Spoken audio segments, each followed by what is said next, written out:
Well, anyway, this is what I wanted to show you because it is considered by many to be the most famous tree in all of Texas. Okay. This is the famous hanging tree of Goliad County. It was a site of extrajudicial executions. In other words, this is where they lynched Mexicans. How many Mexicans were there? Some say 80, 90, 100, but we really don't even know. And of course, on the other side of there's the famous whipping post, where they would tie Mexicans and other people, blacks, and whip them for transgressions against the social order.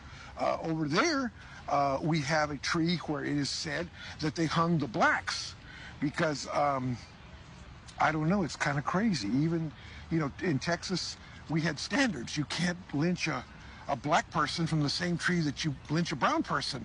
And, you know, it just ain't fitting. It ain't fitting. It just ain't fitting. So, right. So yeah. So they. I mean, this is the kind of crazy racism that fueled all this, and why? It was economics, and it was also the fact that they wanted our land. In fact, they came here to take our land, and they were very successful. It's a tourist thing now here. Everything's named Hanging Tree around here, but. I mean, when you really think about it, it should give you the creeps.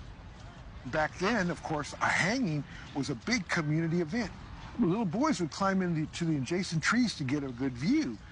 People would bring picnic baskets. They would make a day out of it. It was like a big jovial affair. Of course, this is for the white people. The black people and Mexicans weren't going to come to this because, you know, they were...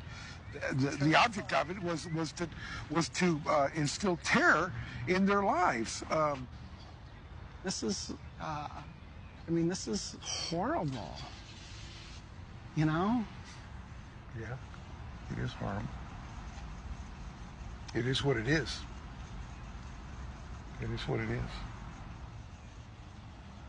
The events that took place here in Goliad weren't unique. Over the next 70 years, there were 871 documented lynchings of Mexican Americans in 13 western states.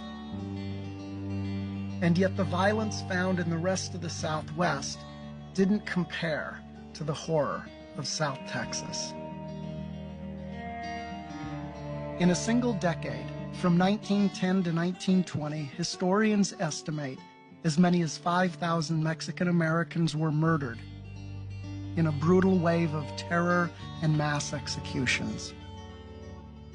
In proportion to their numbers, Mexicans were lynched in the West as often as blacks were lynched in the South.